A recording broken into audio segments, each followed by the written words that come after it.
years of inflationary deficits fueled by Liberal waste and corruption have caused incredible hardship for Canadians. To fight that Liberal inflation, the Bank of Canada has massively hiked interest rates. Higher interest rates mean higher mortgage payments, meaning you have to pay more to the bank just to live in the house you already own. In fact, the average mortgage payment for a typical home in Canada has soared to over $3,000 a month.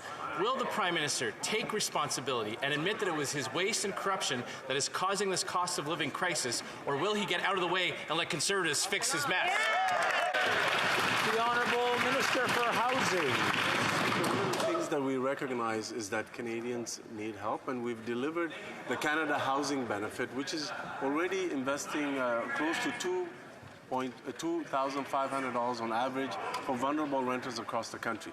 On top of that, we introduced a one-time $500 top-up to go to almost 2 million renters.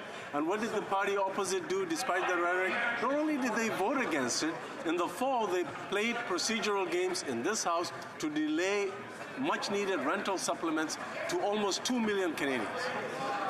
The Honourable Member for Regina Capel. Well, Mr. Speaker, Liberals would love to fool you into thinking that all that spending actually went to Canadians, but in fact, they were stopping and helping their friends and insiders all along the way.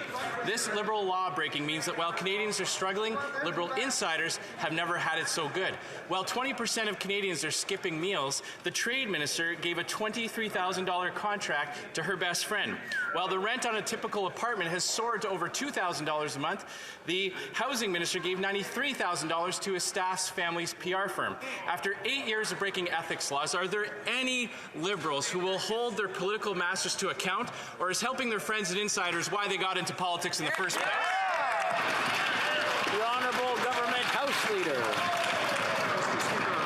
A lot of things have changed since the Conservatives were in power. One of them is Canada's unemployment rate, which under their watch was 7%. It is now 5%. The number of people who are living in poverty is now 2.7 million less, Mr. Speaker. And when you look at our record on childcare, the leader of the opposition, Mr. Speaker, actually said at the time that he was proud that he canceled the childcare agreement that was supposed to have happened, and it was killed when he came into power. Mr. Speaker, instead we've delivered that. We're delivering real help to Canadians across the country. A member for Regina Capel. Gave wage subsidies to profitable businesses who turned around and gave their CEOs bonuses. They let fraudsters and scam artists keep the CERB money that they stole. And now Liberals have been found guilty of breaking ethics laws 6 times. Wow. The Prime Minister's own law-breaking is so bad that the Ethics Commissioner has had to call him out, saying he didn't think anybody would have imagined a situation where the Prime Minister himself would be found breaking the law. Quote, "It's a funny situation to be in."